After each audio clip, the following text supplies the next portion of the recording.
Bismillahirrahmanirrahim. Assalamualaikum warahmatullahi taala wabarakatuh. Waalaikumsalam warahmatullahi wabarakatuh. Alhamdulillahirabbil alamin wassalatu wassalamu ala asyrafil anbiya'i wal mursalin sayyidina Muhammadin wa ala alihi washabbihi ajmain. Alhamdulillah, saya Hasan Saleh mengalu-alukan anda yang berada di luar sana yang sedang menyaksikan rancangan Afwan Ustaz, terbitan Jamiah Singapura. Ya. Betul ya? Betul. Masya-Allah. Afwan Ustaz tu kenapa Ustaz? Maknanya bila kita nak menyampuk tu kan. Afwan Ustaz. Betul. Memang cara orang timur ya. Excuse me gitulah. Afwan Ustaz. Boleh saya tanya? Jadi hari ini juga ya kita akan bertanya mengenai satu isu yang saya rasa ramai di antara kita sudah ketahui jugalah ya, sudah dengar, sudah maklum juga ya. Saya. Kita akan menyentuh tentang bulan-bulan Islam ya dalam kalender Hijrah, dan kalau pada bulan lalu tahun baru ya, bulan Muharram. Kali ini pula kita akan membincangkan atau membicarakan tentang bulan Safar. Okey. Dan nampaknya berbeza sikit Afwan Ustaz kali ini ya, selain daripada kita berdua di sini di Dewan Solat Jamiah Singapura. Betul. Inilah kita juga untuk maklumat semua orang, inilah Dewan Solat Musalla Jamiah Singapura kan. Di ibu pejabat kita. Yes. Mungkin mudah-mudahan mungkin Rabiul Awal, Rabiul Tsani, Jamril Awal, Jamril Tsani, mungkin kita buat tempat lain. Mungkin kita pergi tepi laut ke. InsyaAllah. Dekat mana kita lebih santai-santai kan. Yang dapat mendekati orang ramai. Mendekati dan mungkin ada juara-juara makanan ya, tepi laut kan. Alhamdulillah. InsyaAllah. Tapi hari ini kita bersama rakan-rakan kita di Jamiah Singapura. Ya, rakan-rakan yang tiap-tiap hari kita jumpa dia orang kan. Diharapkan kita semua dapat memanfaatkan topik yang akan kita bicarakan hari ini mengenai bulan Safar. Ya? Okay, yes. Kalau kita cakap pasal bulan Safar ni Ustaz ya, saya rasa ya, daripada saya kecil-kecil saya selalu juga dengar ada orang kata kalau bulan Safar jangan buat majlis kahwin. Bulan Safar jangan buat ini, jangan buat itu. Macam ada pantang larangnya lah. Tak tahu kenapa. Tapi ini yang saya nak ajukan kepada Ustaz ni ya. Tapi sebelum kita mendalami mengenai perkara-perkara yang macam menjadi larangan pada bulan Safar, kenapa larangannya dan sebagainya, mungkin Ustaz dapat terangkan ya, bulan Safar itu sendiri, apa mungkin keistimewaannya, apa ertinya dalam kalender Islam. Okey, pertama sekali bulan Safar ni dia adalah bulan yang kedua dalam kalender Islam. Jadi Sayyidina Umar Khattab zaman beliau pilih bulan Muharram bulan pertama, sebab bulan Zulhijjah saya pernah katakan dulu orang balik haji. So next month Muharram is the best month untuk mulakan tahun baru Islam. Okay? Dan Safar ni macam biasa, inna iddatash syuhur 'indallahi 12 syahran fi kitabillah. Sungguhnya Allah Taala di sisi Allah terdapat 12 bulan. Pada hari Allah ciptakan langit dan bumi. Allah ciptakan 12 bulan, di antaranya 4 bulan haram. Ya. Jadi Safar tu maknanya ada banyak macam-macam makna. Safar boleh makna kuning, asfar. Okay. Safar juga boleh makna mengosongkan, kosong, sifir. Ya. Jadi Safar kat sini, bukan Safar ni, ikut pada daripada lisanul Arab, satu kamus besar dalam bahasa Arab menyebutkan bahawa Safar ini maknanya mengosongkan. Kenapa? Dua sebab. Ya, yang saya ambil yang paling kuat lah. Yang lain kita banyak sangat kita tak ambil. Jadi Safar ni apabila orang-orang Arab zaman jahiliah dulu, Arab jahiliah dulu, bila mereka ni habis bulan Muharram, maknanya bulan Zulqaidah, Zulhijjah, Muharram, ni bulan-bulan yang haram, mereka adakan gencatan senjata. Mereka tak berperang. Jadi bila masuk bulan Safar dinamakan mengosongkan. Maknanya mengosongkan apa? Mereka kosongkan tempat rumah mereka ini, masing-masing kabilah Arab keluar untuk mula berperang. Itu namanya Safar. Ya, dan Safar juga boleh bermakna kadang-kadang orang Arab ni dia pergi ke tempat musuh dia, dia mengosongkan segala apa yang ada dekat musuh dia tu. Dia conquer habis. Ada kemungkinan dengan sifar juga kan? Yes. Sifar kosong Dia bersifar Safar. Ini dalam lisan Arab yang paling kuat lah. Itu mana bulan Safar yang mengosongkan. Mereka kasi habis rumah semua keluar pergi perang sebab baru habis gencatan senjata di bulan Muharram. Dan pergi tempat orang kasih habis. Ya, maknanya dia macam kasih babak lah, dia angkat semua kan. Kasih habis kosong kan. Itu dia. Jadi bulan Safar ni macam mana Cik Hasan tadi cakap kan. Dia adalah bulan yang mana banyak pantang larang. Jangan pindah rumah. Jangan dirikan rumah tangga.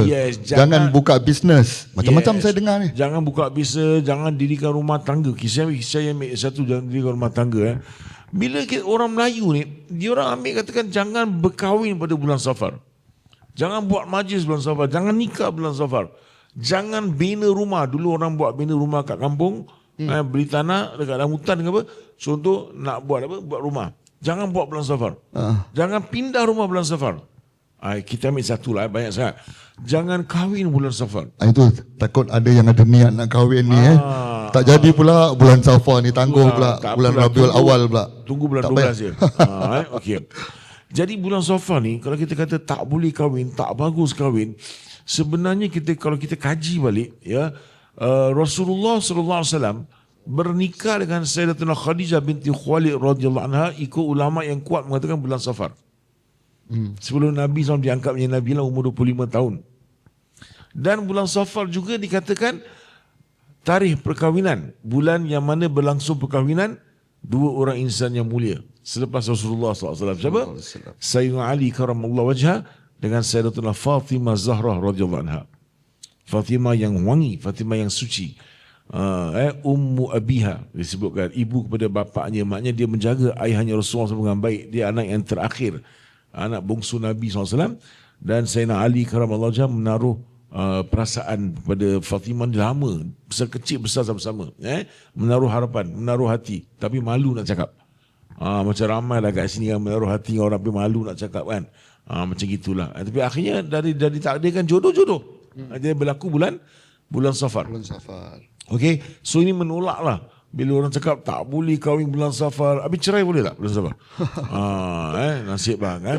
Tapi ini dari mana datangnya ini yang orang kata musibah bulan Safar? Dari mana? Sebenarnya benda ni bukan saja pada orang Melayu tau sebenarnya.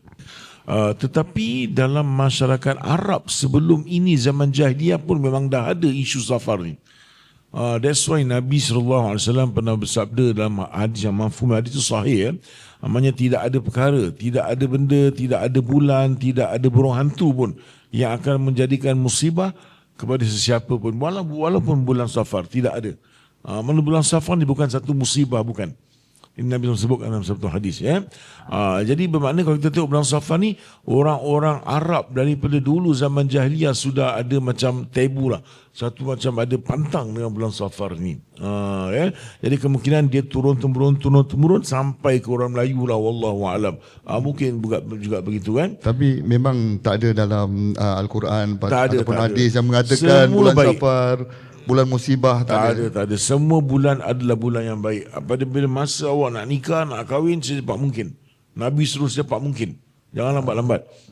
Hatta bulan Safar sekalipun. Ini Ustaz nasihat pada siapa-siapa penonton-penonton kat depan ni supaya cepat-cepat sikit lah kalau ada urusan-urusan yang baik itu. Jangan bulan Safar jadi alasan pula.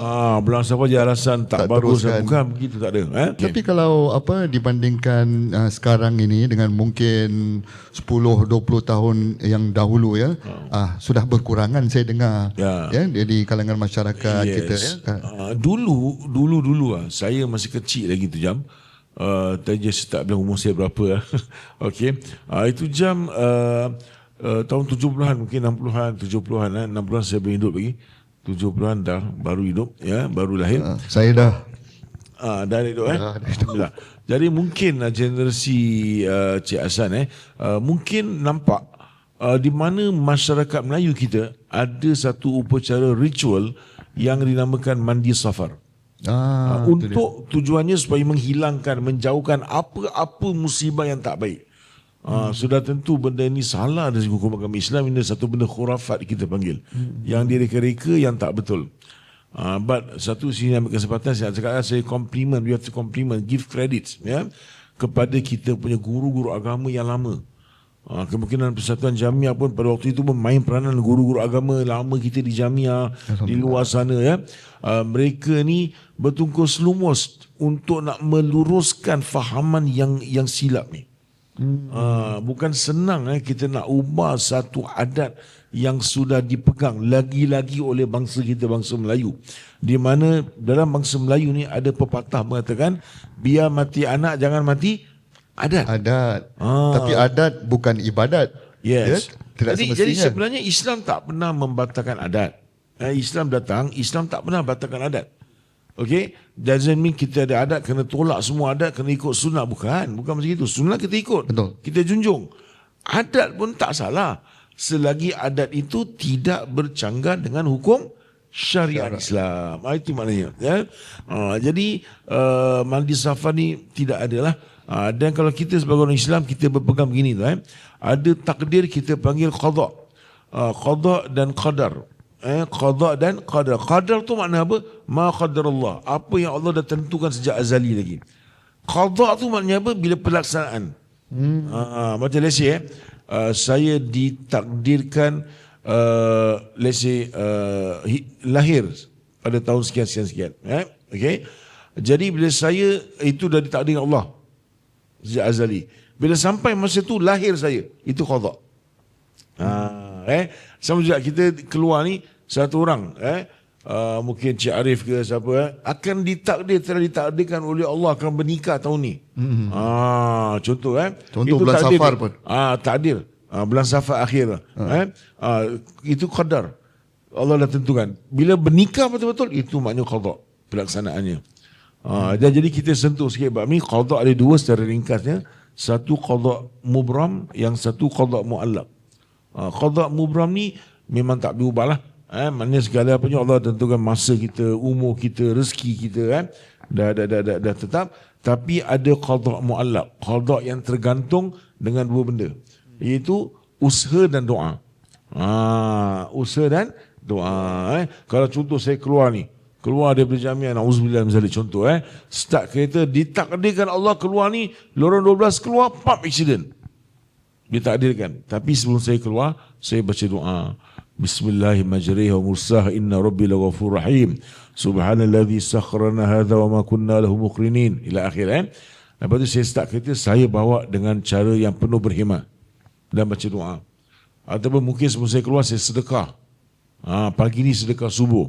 Ya, antara fadhil sedekah Allah jauhkan balak insya-Allah. Jadi biasa start kita sejalan pelan-pelan, bersedekah dengan berkat, baca doa, bawa pun betul-betul Allah hindarkan. Itu qada muallaq. Jadi kalau nak terkena juga, kita orang Islam kita percaya al-bala litakfir. Apa-apa musibah terkena untuk hapuskan dosa kita. Ini cara orang Islam berfikir. Dan tak perlu dikaitkan dengan bulan Safar atau sebagainya ya. Yang pastinya Islam menolak kepercayaan yang seperti ini yang kaitkan dengan musibah, tahyul dan sebagainya. Kita akan bicarakan lebih dalam lagi mengenai ini dalam Afwan Ustaz.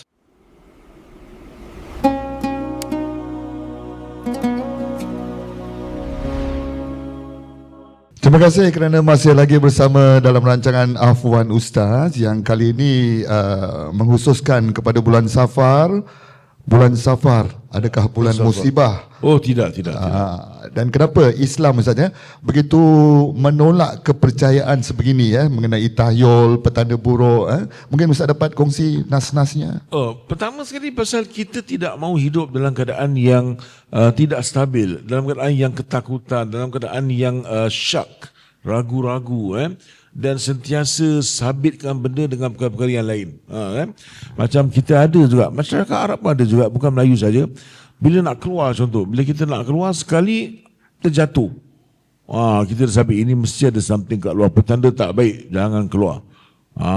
Jadi kita dalam Islam ni kita belajar untuk bertawakal kepada Allah Subhanahu Wa Taala. Kita baru habis bulan Muharram hari itu, kita tengok macam mana Nabi Musa AS bertawakal kepada Allah, dan tawakal serah pada Allah. Bila Allah perintahkan dia keluar, sampai Firaun kejar depan mata tu lautan, betul? Dan Nabi Musa AS tak tahu apa akan berlaku, tak pernah terfikir pun lautan tu boleh terbuka. Allah kata campak tongkat, betul? Campak tongkat, dia campak, tak cakap apa-apa. Kenapa tak campak? Apa logiknya campak? Tak ada. Campak. Allah bukakan, Allah tunjukkan. Dan kalau dia orang semberang pun, Fir'aun kejar kat belakang. Kalau sama-sama dapat semberang pun, mati juga akhirnya kan. Tapi dia pun tak sangka lepas habis seberang, lautan tutup. Itu maknanya bertawakal pada Allah, serah sangka baik pada Allah Subhanahu Wa Taala. Itu maknanya. Nampaknya kalau saya dan Ustaz saja bercakap tak lengkap. Ada yang dah angkat-angkat tangan sikit. Afwan Ustaz. Ya? Baik, Kita kasih peluang. Afwan Ustaz, saya ada soalan ni. Kalau kita ada kawan-kawan atau segelintir keluarga kita yang masih percaya dengan benda-benda tahyul ni, apakah nasihat terbaik untuk kita bagi kepada orang? Okey, sangat baik soalan ni. Nasihat yang terbaik yang kita boleh bagi pada dia, pertama, kita suruh dia dan kita sekali semualah belajar ilmu agama dengan betul. Kita kena belajar ilmu tauhid, belajar ilmu fikir, dan kita tahu benda-benda yang tak betul kita tak boleh ikut. Dan kita kena tahu apa benda-benda tahayul, apa makna khurafat. Kan? Khurafat ni nama seorang sahabat yang dia ni bunuh seekor ular hitam dekat Madinah. Rupanya dia bunuh tu jin. Sekali dia dimasukkan ke mahkamah jin. Pendekkan cerita, kumpulan jin tu tak puas hati sebab dia bunuh kawan dia. Ni khurafat lah. Jadi lepas tu hakim di mahkamah jin kata tak boleh. Pasal apa? Kawan kamu dibunuh sebab dia waktu dalam bentuk ular. Manusia sangat takut pada ular dan sangat berbahaya dengan ular ni. Sebab tu mereka bunuh. Dilepaskan. Jadi dengan nama khurafat sahabat tu, jadi lekat nama benda-benda mistik ni sebagai khurafat dalam bahasa Melayu lah. Jadi yang pentingnya kita tetap hapuskan dan kita nasihatkan baik-baik. Nasihat dan kita doakan dia. Jadi bukan benda senang nak ubah adat ni. Macam kita tengok kaum Nabi-Nabi sebelum ni, mereka sembah berhala. Kenapa mereka susah? Kaum Mekah, orang Mekah kan, susah nak tinggalkan berhala. Kenapa? Sebab dah jadi adat datuk nenek moyang mereka pegang. Kalau nak kata ini salah, datuk nenek moyang aku pun salah juga.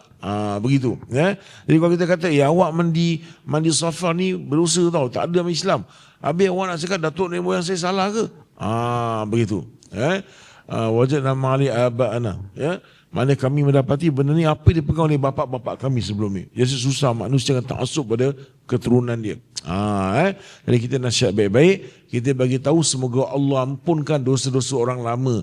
Mereka buat dalam keadaan yang mungkin jahil atau mereka silap. Mereka bukannya Nabi kan, mereka buat silap. Kita doakan semoga mereka ni diampunkan oleh Allah, dan mereka bukan buat benda syirik, mereka buat benda khurafat. Berdosa benda tu, tapi bukan sampai terbatal akidah ke tidak. Mereka tetap percaya Allah yang berkuasa. Cuma mereka buat benda-benda yang takhayul. Ini kelemahan mereka. Macam kalau kita tengok waktu Wali Songo, cerita kita tengok Wali Songo ni wali hebat lah, wali 9 di tanah Jawa. Macam mana dia ubahkan orang-orang yang zaman dia tu yang belum Islam. Dia pandai, itu makna hikmah. Itu maknanya dakwah. Dia tahu dia tak boleh ubah semua sekali, tak boleh. Dia ubah satu dulu, apa? Akidah ubah dulu. Walaupun masih ada khurafat-khurafat dan sebagainya, the next generation, kedua, ketiga, keempat, pelan-pelan ubah. Yang penting akidah dah tukar. Sembah Allah yang Maha Esa. Itu maknanya jadi kita kena faham ni lah. InsyaAllah mudah-mudahan saya nasihatkan awak baik-baik, doakan dia insyaAllah. Mudah lembut hati dia. Afwan Ustaz, saya nak bertanya, adakah ada amalan-amalan khusus pada bulan Safar ini yang perlu kita lakukan? Okey, terima kasih Tuan Haji Junaidi. Pertama sekali, tidak ada satu amalan khusus pada bulan-bulan khusus pun. Cuma yang ada apa Nabi sebut 9-10 Muharram puasa lah. Tapi tidak ada amalan-amalan bacaan-bacaan surah-surah tertentu, kita tak jumpa nas ataupun dalil yang kuat yang kita boleh berpegang. It's not an absolute lah.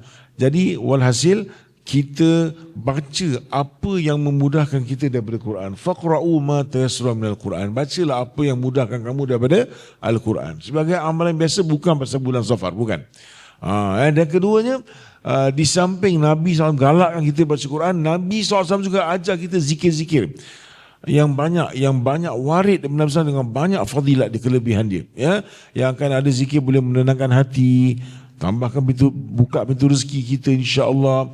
Ada zikir yang ringkas tapi pahalanya begitu besar sebagai contoh, ya. Jadi ini semua kita boleh amalkan dan bukan kerana di bulan Safar, apa bulan pun kita boleh buat. Ini dalam masalah zikir-zikir yang awak tanya tadilah. Ya. Afwan Ustaz, tadi Ustaz ada sentuh tentang pasal mandi safar kan. So apakah pula pada mandi bunga ke mandi limau gitu? Alright, sebenarnya tidak ada kita lihat mandi safar sudah kata tadi, tapi macam mana mandi bunga ataupun mandi limau. Ini orang Melayu ada satu bab mandi limau. Jadi kita ni apa-apa pun kita nak berdasarkan kepada ilmu, tapi bukan kita terus mengharamkan everything yang tak haram kita kata haram, kita tak nak macam itu. Cuma terdapat sepotong hadis yang mana ini digunakan oleh para perawat ruqyah, iaitu mereka menggunakan salah satu kaedah rawatan dengan mandi limau. Jadi pada mulanya saya tak berapa fancy lah benda ini, tapi saya tak boleh terus menuduh. Saya kena cari dulu nas-nas dia apa pasal dibuat begitu kan. Jadi akhirnya saya bertemu dengan satu dalil, ya. Kita boleh cek balik dalil itu, kemungkinan mungkin tak sahih tapi mungkin juga tidak terlampau lemah. Ya, kita kena cek balik untuk kita nak pastikan secara ilmiah, ya. Tapi apa yang disebutkan bahawa diterangkan ada orang kena gangguan jin. Ada orang kena gangguan jin. Jadi jin ni cara dia orang punya memory ni very poor secara umum lah. Dia bukan makhluk yang bijak lah sebenarnya. Jadi dia ni kalau nak ganggu orang, dia punya memory apa ialah bau. Jadi itu scientificnya kenapa para ruqyah ni, ya, bila diorang buat ruqyah air sebagainya, diorang mandi limau tu kan, supaya hilangkan bau tersebut. Dan bila dia baca ruqyah tadi, supaya jin tu dia tak boleh nak detect orang tu kat mana. Itu antara sebabnya saya dipahamkan, ya. Jadi itu mungkin salah satu kaedah rawatan, tetapi kita boleh berusaha lah, tapi bukan kerana faham-faham yang takhayul, tidak. Again, tak wajib pun. Kalau siapa rasa saya tak fancy, saya tak tenang dengan benda kaedah ruqyah macam ini, okey, terserah, tak ada wajib pun. Tapi ini salah satu kaedah yang biasa dibuat. Jadi saya selagi dia tidak berfahaman takhayul, dia lebih kepada perubatan dan sebagainya, ruqyah, okey, dan dia tetap i'tikad Allah yang menyembuhkan, pada saya tidak ada masalah lah. Tapi again, kalau ada yang tidak fancy, okay, it's okay. Dia boleh berubah cara lain. Itu maknanya, ya. Bagus ni para hadirin yang ada di Dewan Solat Jamiah ni, soalan mereka. Ada lagi soalan? Afwan Ustaz, apakah peristiwa yang berlaku pada bulan Safar? Oh, banyak sekali. Ada tak begitu banyak macam bulan-bulan lain. Tapi antara peristiwa bulan Safar ni berlaku Perang Khaybar. Perang Khaybar tu di mana saat genting lah pada bulan Safar tahun 7 Hijrah. Sebab tahun 7 Hijrah tu Nabi SAW pergi ke Khaybar berperang, dan di awal tahun lah bulan Safar kan. Lepas tu di Khaybar pada bulan tu juga baliknya Ja'far bin Abi Talib pada lepas habis perang Khaybar, ya. Dan perang Khaybar dalam bulan tersebut, dalam perang Khaybar itulah bila dah menang buat perjanjian, Nabi SAW diracuni. Daftar perang Khaybar, Dan tahun tersebut juga 7 Hijriah, di akhir bulan, di bulan Zulqaidah, Nabi SAW buat umrah qadha. Sebab 6 Hijriah Nabi pergi tak boleh masuk. 7 Hijriah lepas tahun diberi masa 3 hari buat umrah qadha. Itu yang berlaku dalam 7 Hijrah. Tapi bulan Safar 7 Hijrah berlaku perang Khaybar. Bukan mudah nak pecahkan fortress, benteng-benteng puak Yahudi, because mereka dah betul-betul prepare dan sangat berbahaya, ya. Dan bulan Safar juga berlaku perang pertama dalam Islam di suatu tempat di Abwa. Abwa tu di mana? Abwa ni dia ada sentimental feeling, sentiment bagi Nabi SAW. Kenapa? Sebab Abwa ni tempat ibu Nabi SAW, Sayyidatina Aminah binti Wahab radhiyallahu anha, wafat.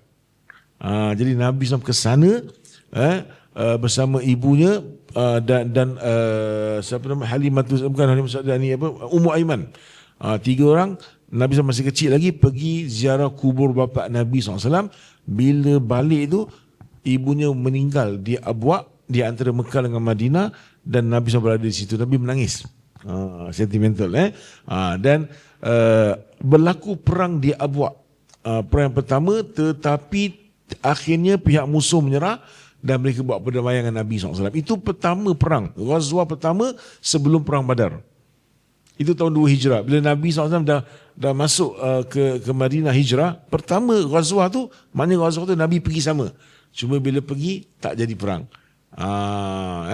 Dan dia ada lepas tu Ghazwah Badar Ula, di Safwan, sebelum berlaku peperangan Badar yang besar dan sebagainya. Jadi bulan Safar berlaku Al-Abwa, peperangan Abwa kita panggil. Akhirnya tak berperang sebab musuh dah stop dan Nabi pun maafkan dan berlakulah perdamaian.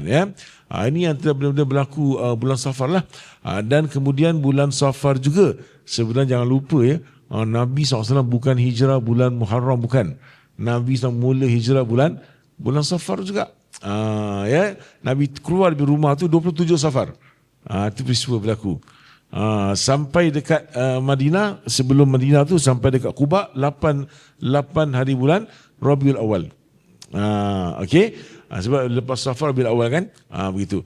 Dan kemudian bulan Safar juga, akhir-akhir Safar tahun 11 Hijrah, Rasulullah SAW mula jatuh sakit. Di situlah bila Nabi SAW pergi ziarah di Baqi' di kubur, tahu-tahu kepala Nabi SAW seberat. Dan Nabi SAW balik ke rumah berehat, makin panas badannya, makin panas, makin berat kepala, sampai Nabi SAW pingsan. Tak boleh nak bangun. Sampai Nabi sebut, subuh alayyal ma', ambil air ni curahkan pada aku, curahkan supaya sejuk sikit. Jadi Nabi SAW boleh bangun nak imamkan solat. Jadi itu bermula 27, ni akhir-akhir bulan Safar. Dan pada 12 Rabiul Awal, bermakna lebih kurang 2 minggu, Nabi Muhammad SAW wafat. Mungkin itu ada kena-mena orang Melayu mungkin panggil itu sebab bulan Safar tu apa maknanya Nabi SAW jatuh sakit, bulan Safar berlaku perang. Mungkin itu sebab orang Melayu agak tabu ataupun agak mungkin pantang, tapi itu semua tak betul. Bahkan Nabi SAW selalu ingatkan, bahkan waktu Nabi SAW masih hidup, anak Nabi SAW wafat yang laki-laki, Ibrahim tu wafat, tuan-tuan, berlaku gerhana matahari. Jadi orang mengatakan, gerhana ni matahari berlaku disebabkan orang besar-besar ada meninggal, berlaku gerhana matahari. Orang Arab pun begitu juga kan. Nabi cepat menangkis. Yes.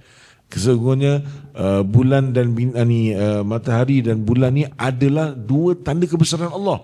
Jadi kalau berlaku gerhana, sujudlah 2 rakaat. Buat sujudlah kepada Allah Ta'ala, buat solat gerhana 2 rakaat. Itu maknanya. Itu cara kita nak menangani. Bukan tahayul fikir, bukan. Itulah perkongsian kita pada rancangan Afwan Ustaz pada hari ini. Diharapkan apa yang dikongsi oleh Ustaz dan juga rakan-rakan juga dengan soalan-soalan yang diajukan dan telah dapat dijawab insyaAllah sebaik mungkin oleh Ustaz. Dan insyaAllah Ustaz pada 25 Julai ni, hari Sabtu 25 Julai, Ustaz pun akan muncul lagi. Ustaz muncul bersama saya juga dan bersama dengan tamu istimewa kita iaitu Profesor Muzakir dari UINSU dari Universiti Sumatera Utara Medan akan bersama-sama kita dalam satu acara, satu forum di Masjid Sultan, di Auditorium Masjid Sultan, dalam forum berjudul Nilai-nilai Tasawuf dalam Kehidupan. InsyaAllah 25 Julai pukul 5 petang. Pukul 5 hingga 7 petang di Auditorium Masjid Sultan. Dan selain itu, Ustaz juga ada bengkel-bengkel yang akan diadakan. 3 bengkel Ustaz bermula pada 16 Ogos di jam 9 pagi hingga 12 di Pusat Islam Jamiah Singapura. Di lorong 12 Betul. Dan apakah topik-topiknya Ustaz? Topik memahami tentang wali-wali dan pernikahan. Siapakah itu wali mafqud? Siapakah itu wali hakim? Ramai orang minta nak gunakan wali hakim. Boleh ke tak boleh? Siapa orang yang layak gunakan wali hakim dan siapakah wali-wali dalam nikah ni? Dan kita belajar macam-macam jenis nikah. hukum-hukum watak syubhah. Maknanya watak syubhah ni persetubuhan yang tersilap. Ini akan kita sentuh dalam kita punya kuliah, insya-Allah. Topik-topik yang menarik, insya-Allah kita akan bersama dalam bengkel-bengkel yang dikendalikan Ustaz dan juga pada forum nilai-nilai tasawuf dalam kehidupan. Insya-Allah kita jumpa. Rancangan Ahwan Ustaz ini sememangnya ya berkongsi sama peristiwa-peristiwa dan juga kepentingan-kepentingan pengajaran-pengajaran yang dapat kita raih daripada bulan-bulan Islam ya. Itu merupakan antara tujuan utama kita mengadakan rancangan Ahwan Ustaz. Hingga kita bertemu lagi dalam satu lagi rancangan Ahwan Ustaz bulan Rabiul Awal pula ya. Lepas bulan kelahiran Nabi Muhammad sallallahu alaihi wasallam. Kita jumpa lagi. Assalamualaikum warahmatullahi taala wabarakatuh. Waalaikumsalam warahmatullahi wabarakatuh.